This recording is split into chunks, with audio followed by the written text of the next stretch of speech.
Hello viewers, আসসালামু আলাইকুম। সকালবেলা চা দিয়ে শুরু করলাম।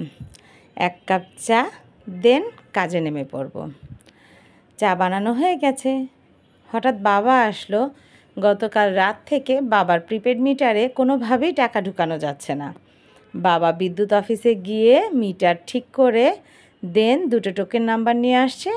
এখন আমাকে বলছে যে টোকেনটা ভরে দিতে। ঠিক করে দিয়েছে ওনারা, এখন নাকি টাকা ভরা যাবে। আমি চলে গেলাম বাবার মিটারে কার্ড ভরতে, প্রথমটা দ্বিতীয়টা। বাবা দেখিয়ে দিল কোনটা আগে ভরতে হবে, কোনটা পরে ভরতে হবে।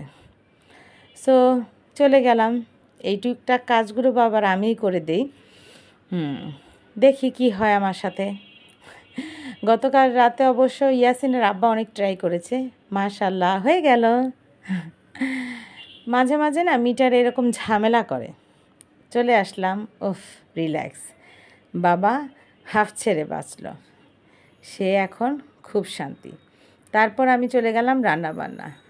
বাজার থেকে ডিম আনা হয়েছে, কিন্তু এগুলো ওয়াশ করা হয়নি। আমি সাবানের গুঁড়ো পানি দিয়ে ভিজিয়ে রাখলাম ডিমগুলো। বুয়া খালা ধুয়ে দিবে, দেন সেগুলো রান্নাবান্না হবে, খাওয়া দাওয়া হবে। ডিম না ধুয়ে খেতে পারি না, নোংরা লাগে। রান্না করতে গিয়ে দেখি সিলিন্ডার শেষ হয়ে গিয়েছে। কি করার, ওনাদেরকে ফোন দিলাম। ওনারা বাসায় এসে সিলিন্ডারের জার দিয়ে গেল আর পুরানোটা নিয়ে গেল। উফ, আজকে সব কিছুই উল্টাপাল্টা। তারপর তাদের টাকা পেমেন্ট করা হলো। এখন নেমে পড়লাম রান্নার কাজে। কই মাছ ভাজি করব আর সবজি। আমি কই মাছটা মেখে নিলাম, মরিচ দিব না, বাচ্চারা খাবে তো, তাই মরিচ দেই না খাবারে অত একটা। এক চুলায় মাছ ভাজে, আরেক চুলায় সবজি। হয়ে গেল সবজি আর মাছ ভাজি। ভাত ডাল আর মাংস তো ছিলই। আমি তাড়াহুড়ো করে আরিশার আব্বার জন্য খাবারটা রেডি করলাম। ওই যে চলে আসছে আরিশা। আজকে ওর আব্বার সাথে আসলো।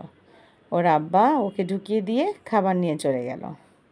আমি বাবার জন্য একটু উপরে খাবার পাঠিয়ে দিলাম। এখানে আরশি পাখি আর ইয়াসিন পাখি অনেক ঢং করছে, খেলা করছে, আম্মাকে দেখাচ্ছে। 2 ভাই বোনে অনেক দুষ্টামি। আমি এই ফাঁকে আরিশাকে গোসল করে খাইয়ে দিলাম। আন্টি উপর থেকে তরকারি দিল বুয়া খালার কাছে। সন্ধ্যায় বাচ্চারা নাস্তা খাবে ফ্রেঞ্চ ফ্রাই।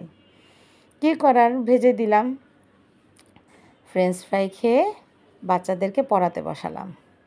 ইয়াসিন পাখি আম্মার জন্য একটা আই লাভ ইউ মা লিখেছে, মাশাল্লাহ। আর আরিশা পাখি এখানে ম্যাচিংয়ে ব্যস্ত, কালার ম্যাচিং করছে। কিছু কিছু কাজ মাশাল্লাহ সে নিজে পারে। যে আমি যতটা তাকে শিখাই বা স্কুলে শিখে, থেরাপিস্টদের কাছ থেকে শিখে, সবাই মিলে শিখাই, সেগুলো সে পারে। কিন্তু শেখাতে একটু কষ্ট হয়। 3 জনকে একসাথে পড়াতে বসালে দেখা যায় 3 জনের পড়া 3 রকম, তো একটু ঝামেলা হয়ে যায়। তারপরও যতটা পারি সে লেখাপড়া নিয়ে ব্যস্ত। আর আরশি বুড়ি আসছে, তার কোন হাতে চাবি সেইটা আম্মাকে বলতে হবে। দেখাই যাচ্ছে, তাও আমি বললাম ওই হাতে চাবি। সে বলল না, হয়নি, তার এই হাতে চাবি। এর মধ্যে আরশি পাখি দুষ্টামি করছে। হঠাৎ ওর দাদাভাই আসলো রাতের বেলা, রাত 9টা বাজে। বাবা তখনও চা খায়নি। আমি বাবাকে একটু চা করে দিলাম। কিছু খাবে না, তাও জোর করে কেক দিলাম। আর ইয়াসিন দাদাভাইয়ের জন্য পানি নিয়ে যাচ্ছে। দাদা আসলে তারা অনেক খুশি। দাদাভাইকে নিয়ে অনেক ব্যস্ত থাকে তাদের দাদাও। আর আরশি বুড়ি ঘুরে ঘুরে দাদাভাইয়ের সঙ্গে খেলা খেলছে। আজ এই পর্যন্তই, আল্লাহ হাফেজ।